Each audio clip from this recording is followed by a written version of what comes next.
Kia ora and welcome to another Real Talk Rise2025 interview with, and I'm going to do a drum roll here, the beautiful Carol Anne Hilton, who is based in Vancouver but is of First Nations there. So kia ora my friend. Hello. And where are you in the world? I am in Victoria, British Columbia, on Vancouver Island. Yeah, wonderful. I haven't quite got there yet. I'll have to do that next time I come. I didn't get there last year. Yeah, it's a secret place. They just let you into Vancouver, but when you really figured out what's going on, then they let you on back onto the island. Awesome. So, hey, look, this is, my name is Rachel Petero and I'm the founder of Rise2025. And I suppose the purpose for this series, the Real Talk series, is that I wanted to open up the conversations for Indigenous women around financial well-being, around money, and I wanted that conversation to support other Indigenous women around some of the mindsets that we need around money. And so I have this really awesome network of Indigenous women all over the world, and so I just got in touch with them and they said yes. No one said no.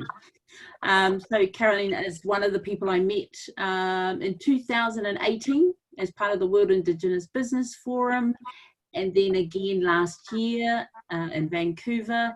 And so I'm going to ask you, Carol Anne, to just introduce yourself in terms of your Indigenous First Nations heritage. For sure. Uklasish Carol Anne Hilton, Hesquiaht Subsish Uklas Wakatush Koatsa Onti. I said in my Nuu-chah-nulth language, my name is Wakatush, and I come from the Hesquiaht Nation, which is of the Nuu-chah-nulth descent on Vancouver Island on the west coast of Canada. And what I said and introduced myself with was my Nuu-chah-nulth name that I was given, which translates to comes from a line of the oldest woman. So my mother was the oldest and my grandmother and her. So the line that I come from is paying respect to the role of woman and identity within my community and nation. Yeah, and you know, from my lens, you know, tēnā koe, te rangatira, tēnā koe, te wahine maraikura, ngā mihi nui ki a koe mō tō mahi taha, mō tō mahi whakahirahira i tēnei kaupapa mō ngā wahine take o te ao. So I'm responding to you and just acknowledging your leadership in this space and your people, and also acknowledging each other as Indigenous women. So thank you for being here. Thank you for having me. So you do a lot of work, or mahi as we call it, in the space of Indigenous economics, and we'll get to that buzzword in a minute. But I really just wanted to tap into your sort of your cultural beliefs around money and where they came from. So your cultural beliefs around money and where they came from, how they've turned up in your life. Can you share with us, Caroline, where those beliefs came from? For sure. So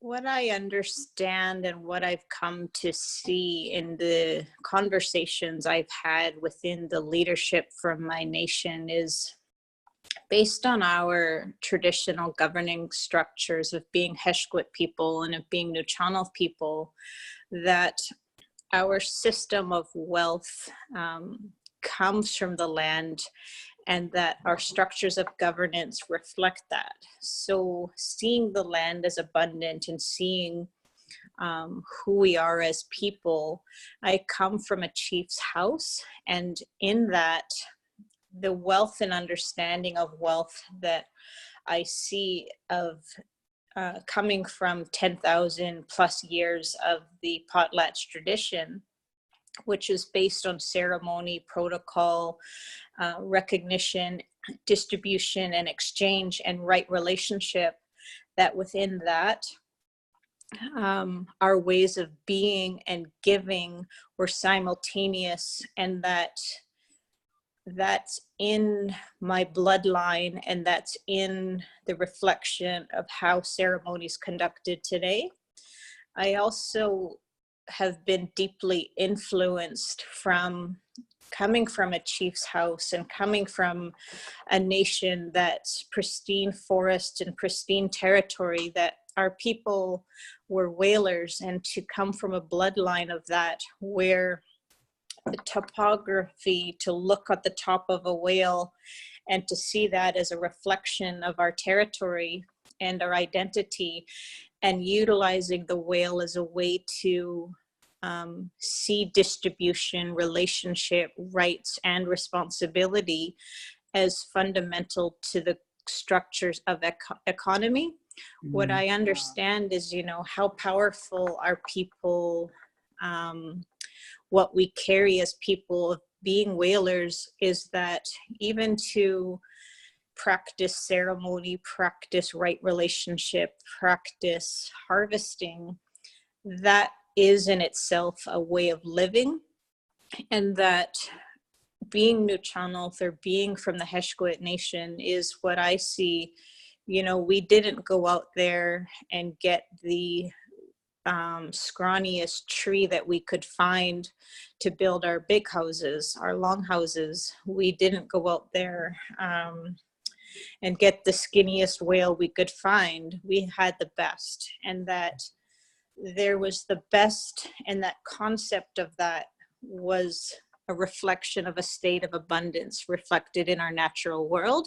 And I strongly believe and uphold just that our people were whalers, that I have that in my bloodline, is the strength that I need to believe in a state of being based on Indigenous concepts of wealth, and that's reaffirmed in our ceremony. The way that I see that reaffirmed is, at its core, is I see our people today living in our communities that are some places up to 90% unemployment.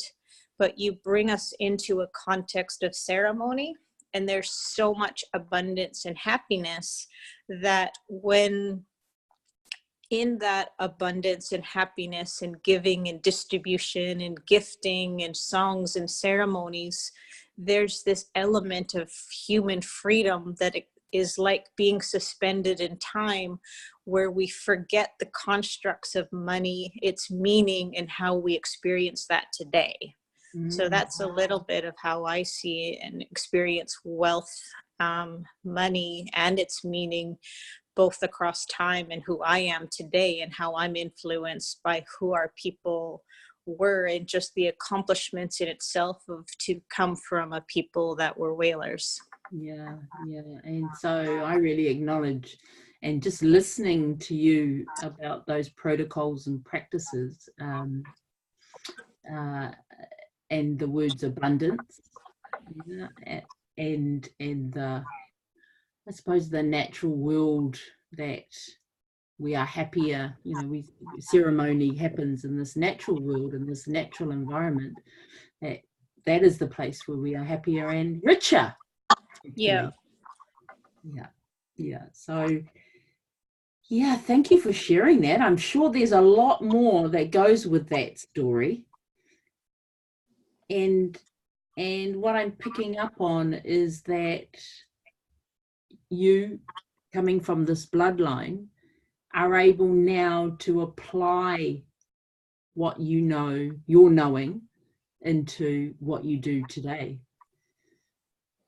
So how do you do that? How do you do that in today's world? That is a large question. And I have an upcoming conference called Indigenomics, Money, Meaning, and Metrics in the $100 billion Emerging Indigenous Economy. So in that, the opening statement what is important to me is to share the stage with a young Indigenous person. So I have this young lady that's going to be having a conversation with me around the intergenerational wealth transfer of who we are as Indigenous peoples in this concept of Indigenomics and the emerging $100 billion Indigenous economy. But what's important about that is that there's this purposeful conversation that instead of transferring a poverty mindset of how we experience unemployment and the limitations and restrictions of what's happened to us and how we live that, to instead what is the abundance of our ceremonies and who we are and beyond kind of the monetary means, but actually looking at accessing a state of abundance as the natural transfer of knowledge across generations. So I think I'm looking forward to that as a really powerful conversation that changes and turns things around away from just poverty, but actually focusing on accessing a state of abundance of who we are as people. Powerful. And I love that. Next generation, you know, the leadership of another young person being part of that conversation, because too often actually I see a lot, I go to a lot like you, conferences, symposiums, seminars, and people are talking about the future, but where are the young people? And actually to open up space to hear about the experience of money, what's been inherited, how much of that is a limited thought or belief about money, and actually having the leadership and the space to have a conversation about that instead of just taking that this poverty that we see in front of us is normal, but actually connecting it to who we are and bringing that alive in our conversations. Beautiful. I am inspired. I want to come to your Indigenomics conference and see that conversation.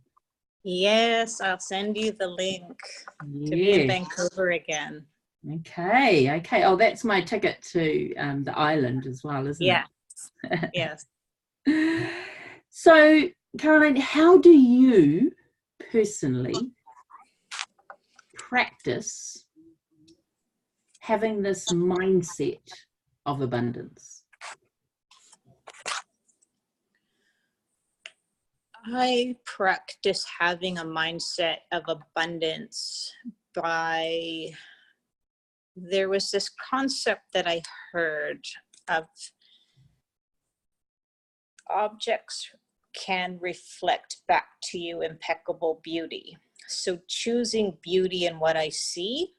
So something as simple as a pen or something as simple as scissors, the ability to see beauty is abundance, but that's a choice. So choosing what I see is an exercise of living in abundance.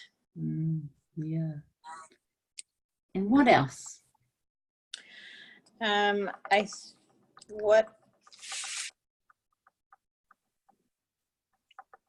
Exercising living in abundance is also controlling the conversations where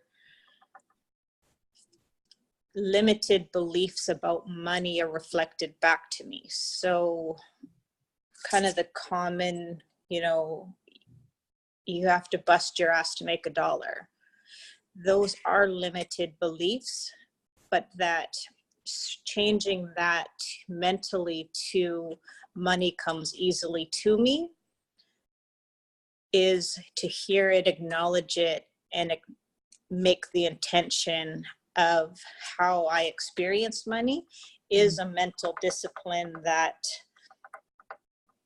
able to actively reject others' limited experience or beliefs about it and actually bring forward my own, that making money is easy, money comes to me easily, and acknowledging and seeing what I hear, but also being able to make it my own instead of that happening to me or living in somebody else's construct. Yes, yes. Yeah, and I totally resonate with that. And so that's why when I was, having conversations with other Indigenous women, there were limiting beliefs that I was hearing coming up, and through my coaching as well. That's also where I hear it and feel it as well. So that construct of women really taking responsibility for how we see the world. This is what I'm hearing. How we take action, or how we move forward from those limiting beliefs.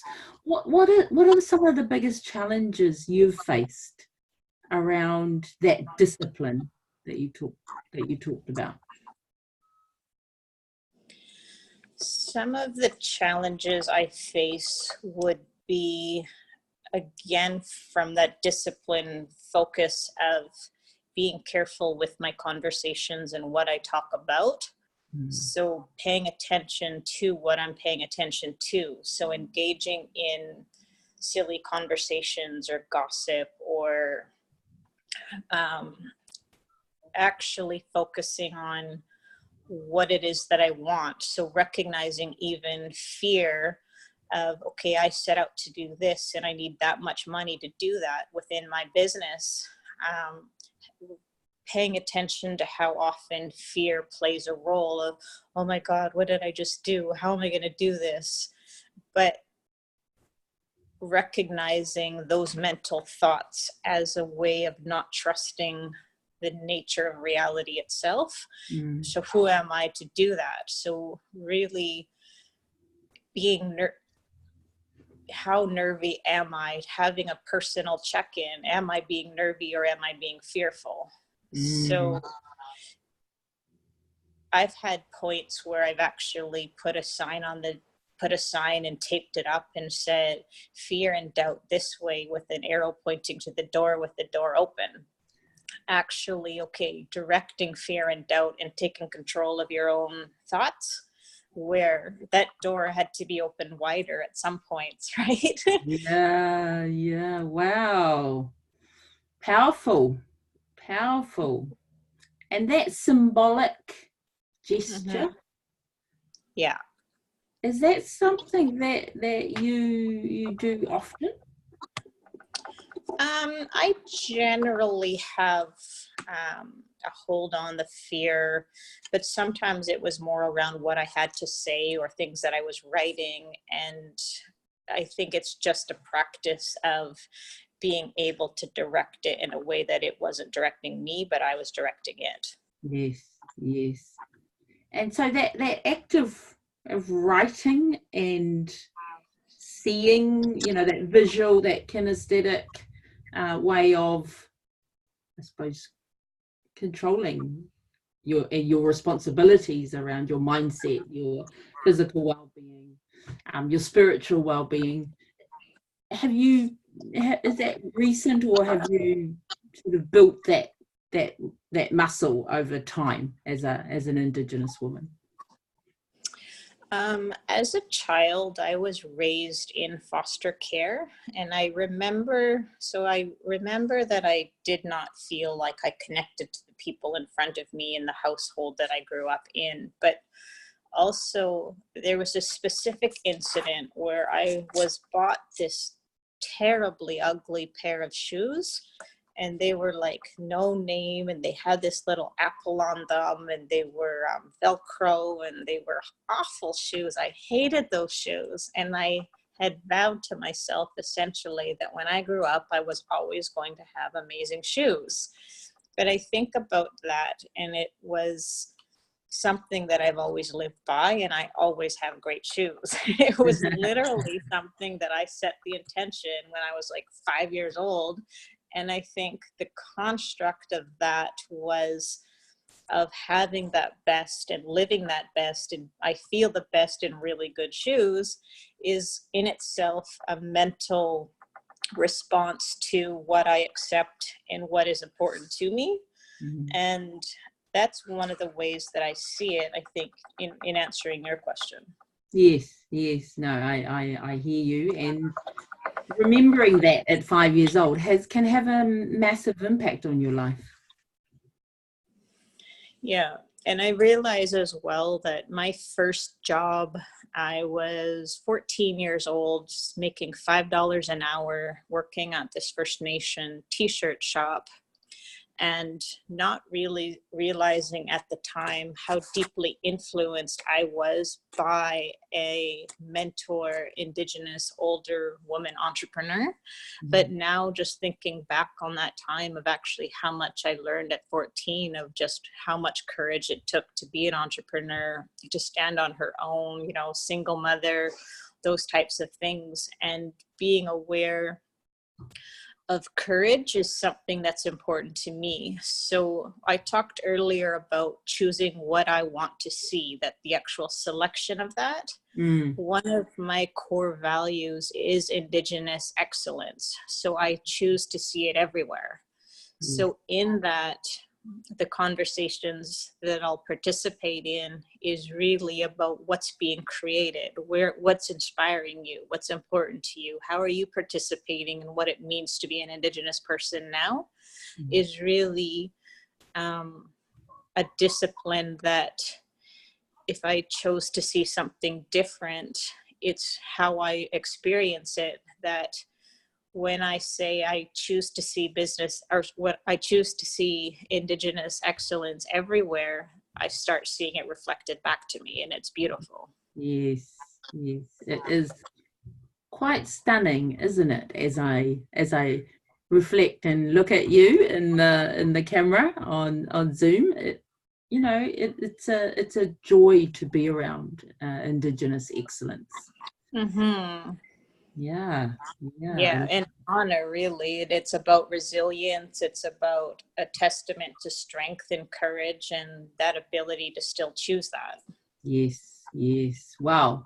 And so we come into this like in the now, so you're here, you're present, and what is Indigenomics for you? What was your why and why you set that up? So the short kind of answer to Indigenomics is centering our consciousness in building a truth of understanding the system of Indigenous economic exclusion, what that means in its impacts of today, and what we collectively want to establish as a response of what the future can look like with Indigenous economic inclusion. Yes. So centering exclusion, the experience of that, finding our leadership today, and establishing new actions and beliefs of the importance of Indigenous economic inclusion. The concept is that we bring with us Indigenous wisdom that's relevant to today in a global context of how we see and experience and understand economy from an Indigenous worldview. That's what Indigenomics is. It's the realization of the spiritual reality in the natural world and the function of economics and its current limitations, and what we bring as solutions to that as Indigenous people. Yes, wow. And this is just clarifying here, this is for Canada, this is for the First Nations, the $100 billion economy? Sure. The 100 billion is an initiative of my company, the Indigenomics Institute. So it is in a Canadian context, that the 2016 value was at 32. So the concept is what will be the collective response and requirements to establish a $100 billion Indigenous economy. Wow. And do you, Caroline, do you see that realization being realized across other Indigenous economies once you get this concept right in Canada for First Nations? Absolutely. So I wrote a book, it's called Indigenomics, Taking a Seat at the Economic Table. And the concept is that Indigenous people were systematically denied a space at the economic table, that we're creating through our legal rights and through our modern presence, our own space at the table. The idea to be able to establish $100 billion Indigenous economy isn't really about the 100 billion. It's more about removing the restrictions and facilitating the pathway to generate economic activity to achieve that. Mm-hmm. And I really see that the concept's relevant globally, and I'm wanting to be able to establish the Global Institute for Indigenomics, which essentially, you know how they have like the G7 or the G20? Yep. What I'd like is like a concept of an I-90, where it's Indigenous economies, where there's a large majority of Indigenous people, but actually looking at driving the concept of Indigenous economic growth from an Indigenous perspective. Powerful. And it's, yeah, I was, that was sort of an image that was coming up as you were talking for me. And that's because, you know, we see Davos, we see G20, we see the World Economic Forum, but where are our Indigenous leaders? Mm-hmm. I think like with the fall of Evo Morales in Bolivia as an Indigenous president, examples like through his leadership of the rights of Mother Earth, where actually corporations were then legally required to have responsibilities to the earth as written within the constitution of the country. Those are huge demonstrations of shifts from an Indigenous worldview, and the same as the river in the Maori tradition of the entity of which how we see what is living and where we see rights. We can adjust what economics is today. We already have. The world's an entirely different place just by those two constructs alone from an Indigenous worldview. Yeah, I agree. And then when you add women into that equation, around economics, I think that's another, you know, for me, I think that's another construct, or it's another layer that I think also brings a unique value. What are your thoughts about women economy, and how we bring our unique superpowers to that equation? I sat on the Canadian Economic Growth Council over the past number of years under the mandate of the previous government, and that government set up gender equality within the council. So there were 7 men and 7 women.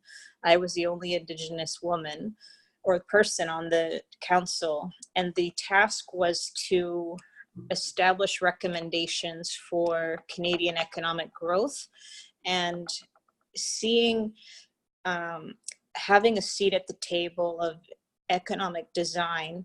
From a male perspective, it was very much about metrics, kind of cold, hard mechanics of economics. And whereas the woman's perspective was more about the human experience of any economic recommendation. So fundamentally, both of those were as important as the other, but under previous governments, it largely would have probably been a male perspective. But understanding that female energy brings that same within the family or within the household is going to be the same perspective at a national level of that experience nurturing lived reality. I think of what Indigenous entrepreneurs and females are bringing to the economic discussion for sure today. Yeah, I totally agree. And so what are your superpowers, Caroline? What are your superpowers that we should know about? What is my superpower? My superpower is to be in the right place, to hear the pattern, see and translate that into a tool or pathway forward in real time. Wow. That's impressive. That's what I do for fun. That's what you do for fun? Okay. Amazing. And I am I'm in awe of that. I think that is, and to be able to articulate that in the way that you articulate it, that is definitely your superpower. I think the second part of that is to keep it easy. You don't have to complicate it.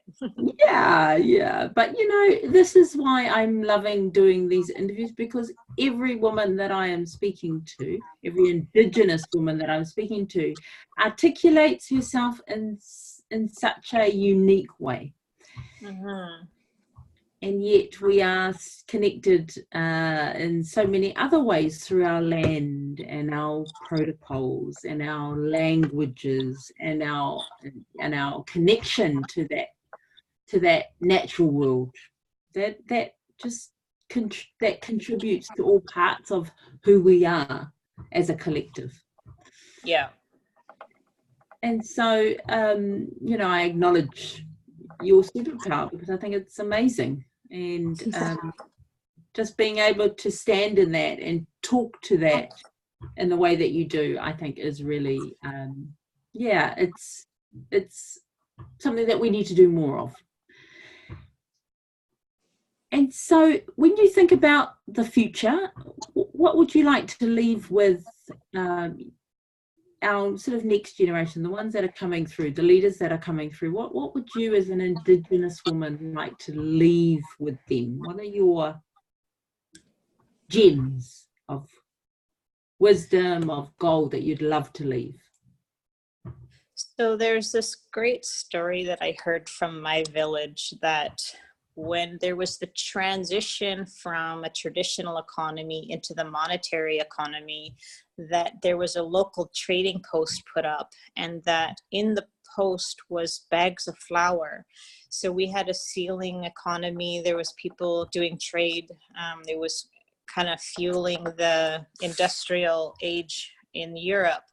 So that was all happening in our backyard, but there were these bags of flour to be bought at the trading post, and our people traded for the flour, went out onto the beach. They emptied the flour onto the beach and thought the bags were dandy to actually be able to be used. And I think that seeing where we see value and what is useful, to be able to see from our own perspective, is something that is important to retain within our modernity as Indigenous people. And I think that's very much a metaphor of, the usefulness of the flour and the usefulness of the bag. From that value creation perspective, what is important to me in having a 25-year-old daughter that I've raised as a single parent is that she can see that to live outside the confines of not having enough, or the negative statistics about our people and what was normal. So I think, we just had a national report that said, 2/3 of the people in jail in this country are Indigenous, and that, living outside of becoming a statistic and the limiting beliefs around poverty. What I've really encouraged is learning about money and learning about the externalized construct of it as a monetary system, understanding how it works. So in moving away from happen to you to actually designing your life to have money work for you as a tool, not to consume you, but to actually be able to be on the empowered side of the equation where it's a tool, this is how it works for you. And that's something that I've learned being an entrepreneur best. I did my MBA, and while I was halfway through it, I made the decision 15 years ago that I would always work for myself. And for those, I've always worked for myself. And I think that that's probably the biggest piece that I would say, is that money is only a tool. We can use the tool or it can use us, and our ability to center ourselves within that is really us taking control of our own lives and our limited beliefs that tell us otherwise. Yes. And 25, your daughter is 25. How glorious is that? Yes. Very young adult. And does she live in Vancouver on the island? She lives in Victoria, so about 10 minutes away from me. So, yeah. Great. And, you know, what an amazing role model she has in you, and all of her patriarchal lineage that she has to draw on as she steps out into the world, and into this future world, you know, which, yeah. It was great. She was about 16 or 17, and she used to do some work for my company. She'd write up notes of different things I had done, but I'd pay her to do this. And there was this financial capacity workbook that I told her I needed to review, but I wanted her perspective as a teenager of what she thought about the content, and that I wanted an analysis of how she understood it, and that I would pay her for this task. I actually didn't have to do the analysis, but it was the only way I could actually get her to read the book. So she gave me pointed descriptions of the financial capacity and what was most important. Wow, that's a good trick for anyone who's listening. I think that is gold. And she was 16 or 17? Yeah. That even earlier is what I say. Yeah. Hey, look, we also want to support you. So how can anyone who's watching this, how can they connect with you or support the purposeful work that you're doing? What can we do? For sure. I think that talking about Indigenomics from your own cultural tradition is important. How does that express, you know, if you're Maori, if you're from Australia, all these different traditions, we bring with us a wisdom of Indigenous economy and our values, and to bring those to the forefront as relevant and important.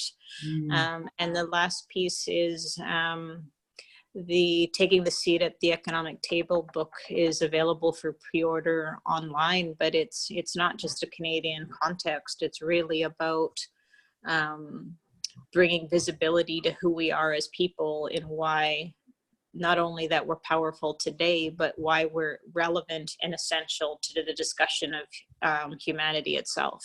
Yes, 100% on board with you, and I need to buy the book actually, and I need to read it. And yeah, and exactly what you say, overlay it over what we do here in New Zealand, but all the other countries, and you as well get to visit. And yeah, I'm excited for our Indigenous economy. I'm excited for our Indigenous women, and the value that we bring, the whole value that we bring to this. Yes, and my hand's up to you for Rise2025. It's nervy and it's everything that it needs to be. I see your nerviness and raise my hands to you. And I raise my hands to you, sister. It's yeah, it's wonderful to have you in my life and to be able to connect with me. And I know that we're going to do more together. I just know it. It's already been written, and I look forward to reconnecting soon. Absolutely. Yeah. So ka kite anō, as we would say. We'll see you again. Okay, thank you. Thank you for your time. Bye. Bye.